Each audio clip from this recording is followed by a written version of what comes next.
Equal Education says while circumstances surrounding the death of 3-year-old Langalam Viki, who died in a pit toilet at a primary school in Buffelsdings in the Eastern Cape, are not clear, the continued existence of the pit latrines is evidence of the deplorable conditions that are still facing poor communities in South Africa.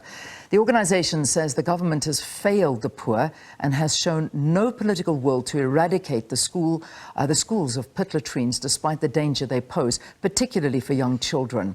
Meanwhile, in 2022, the Department of Education, Basic Education in the Eastern Cape, forfeited an unspent sum of 200 million rand that was allocated for infrastructure back to the National Treasury, while the province has a huge public school infrastructure backlog. Well, Parliamentary researcher for Equal Education, Jane Borman, joins us now to talk about this situation. Jane, thanks for your time. Thanks very, very much for being with us. Thanks for having me. So, Jane, just a little bit of an update on this particular story. I'm reading something that's basically saying that the Education Department has said that the incident at the school was not due to a lack of sanitation infrastructure. That's their reasoning behind this. So they're saying that the investigations are still underway. But I mean, is that reason enough? Because they're saying that there was a sanitation infrastructure, but the question is the kind of sanitation infrastructure, which is pit latrines. Talk to us about this. Well, I think first off, whatever the outcome is in this case, and whatever the inquest finds, the reality is that it is dangerous for learners to be using pit latrines, not only for, just an immediate safety risk, the fact that they are, the fact that a learner can fall in, the fact that a learner can get harmed. They also are incredibly unsanitary and pose long-term risks to learners' health. And I mean, that's not even getting to the fact of the fact that, their right to dignity, learners' right to dignity is completely compromised by having to use such incredibly terrible and really unsanitary structures. So I think the focus on whether or not in this particular case the pit latrine was the direct cause of the learner's death misses the general point that this case highlights that these structures are still at schools and that 29 years after the end of democracy is completely unacceptable. Yeah. Obviously there has been investigations into this. Talk to us about what the investigation is all about. I mean, the reality is that the young girl has died. Has there been an update at all in terms of the story? Not that we are aware. I think that information will be made public to everybody, as soon as there is some sort of conclusion. So no, there's no immediate update from our side. And at Equal Education, what we are really focused on is the fact that this once again highlights and brings to the public's attention the fact that government has failed to eradicate these exceptionally unsafe and exceptionally undignified structures. And so really, irrelevant of the outcome of this case, it's a stark reminder of the reality of what schools look like.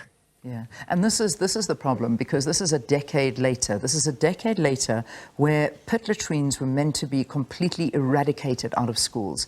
And here we sit still talking about the death of young children that use these pit latrines. Let's look at the latest on the fight against pit latrines, especially with regards to the Eastern Cape, which has the highest number of pit latrines in the country. Yes. Exactly. And I think that, we are still waiting for the updated government statistics. Hopefully they will come soon. But the latest statistics from the government that we have show that there's over 5,000 schools that still have pit latrine toilets on site. And, 1,500, if I'm correct, of those are situated in the Eastern Cape. Now, of course, government reporting can sometimes not reflect completely the reality on the ground. And the South African Human Rights Commission recently did a report, and they concluded that 44% of schools in the Eastern Cape, which is obviously a much higher total than what government statistics are showing, have pit latrines as their main source of sanitation. This obviously is a huge issue, and it means that close to half of school children in the Eastern Cape are having to use pit latrine toilets as their main form of sanitation, and that is extremely concerning. When I'm searching, I'm actually finding two different stories that are coming up. First, the one that we are talking to, and perhaps you can help me out here, because we're speaking about Langalam Viki, the 3-year-old who died in the Eastern Cape. I think it's at Mcwangele Junior Secondary School. There's another incident that's also come out, also in an Eastern Cape school, and this is at Glen Grey Primary School.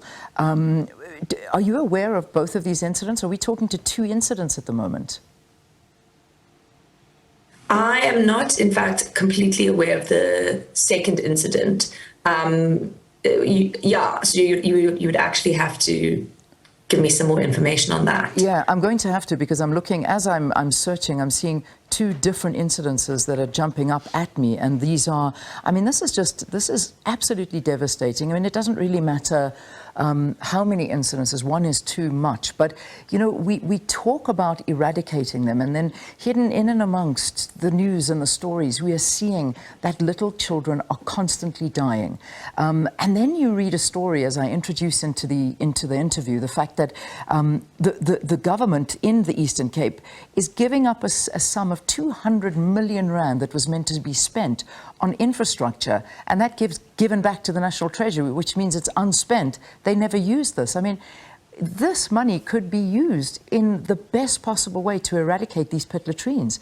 Where does the fault lie? Why is this not happening, in your opinion? Well, that question really gets to the heart of, you know, this issue around service delivery and basic education. And, you know, there isn't one link in the chain that we can point to say all blame lies here. You know, it is obviously spread out between issues of funding, expenditure, capacity, and government. But one of the biggest issues that we do see, and one that really deserves to have additional attention, is the capacity of our provincial education departments to plan and spend their money. And not just plan and spend their money, plan and spend it properly. Obviously, that requires internal capacity to, you know, have the actual numbers to be able to implement such a project. Also, the expertise to properly implement a project. Also, you know, eradicating corruption to ensure that when the money is spent, it is spent properly and it leads to actual outcomes at schools. So we really see that provincial education departments have a number of issues that are playing together that can lead to not just underspending in this case, which is completely unnecessary and has such an impact on schools in that province, but also issues of wasteful spending where the money is spent, but there's no real outcome that is tangible after the money is spent, and obviously irregular expenditure, which can include corruption. So we are seeing a huge amount of issues in the way that provinces spend their money, and we are seeing that much more could be done with the money allocated to provinces than what we are currently seeing, and that is an important place to start.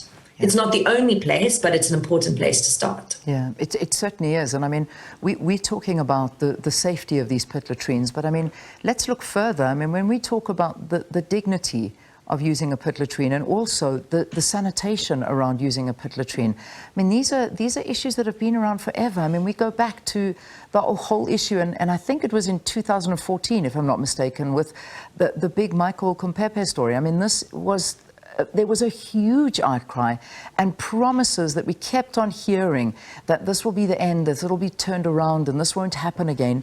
And here we are talking about this once again.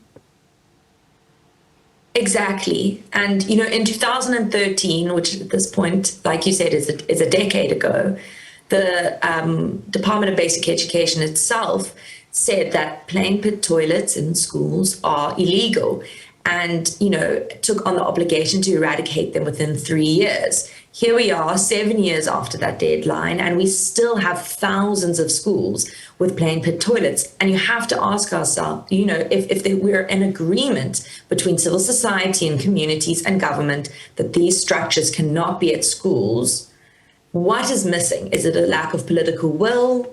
Is it, you know, a lack of capacity? we really need to have honest and frank discussions in government about why it is that we can agree on a set of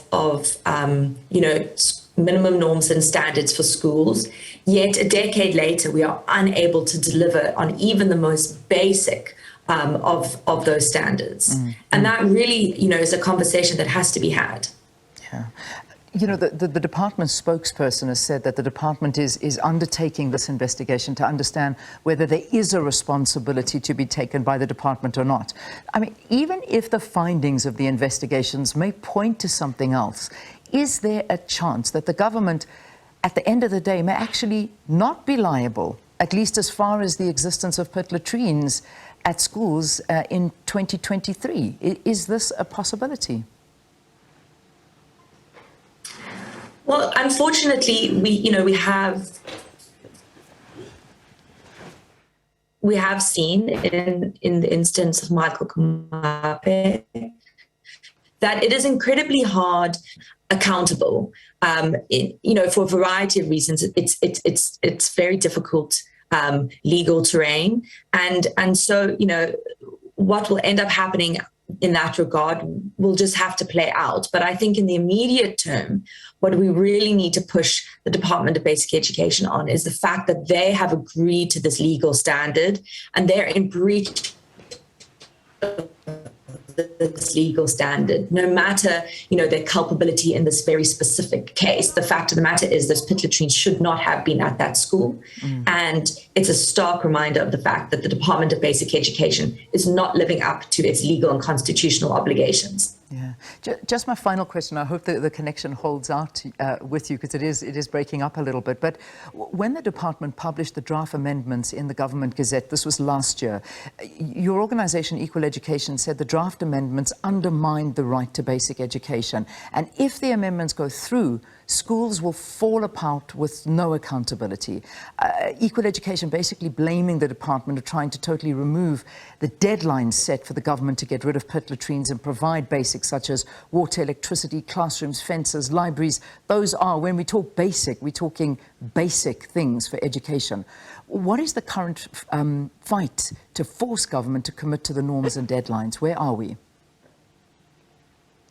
Well, I think just first off, your point about mentioning the libraries is also very important. When we think about the fight for plain pit toilets, we're not even talking about laboratories and libraries, which are also part of the norms and standards. 70% of schools do not have functional libraries. We are fighting for the most basic of those norms and standards, which is safe sanitation. And I think that context is very, very important. We haven't even gotten to the point where we can fight for libraries, which are also essential to all schools.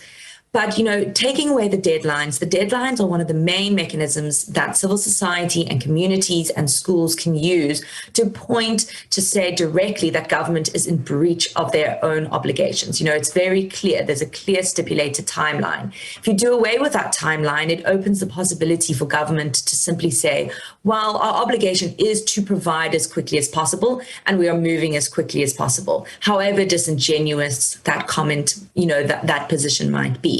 So we are still waiting to see what happens based off, the public comment that was taken into account. We are really hoping that, a number of civil society organizations and communities will have similar sentiment and that these deadlines will be kept in. But this is a fight that Equal Education is very committed to, and we're not going to back away easily to having these deadlines removed. Indeed. All right, let's leave it there for this morning. But thank you very, very much for talking to us about this program. That's parliamentary researcher for Equal Education, Jane Borman, saying that there is just no political will for the government to eradicate pit latrines in poor schools.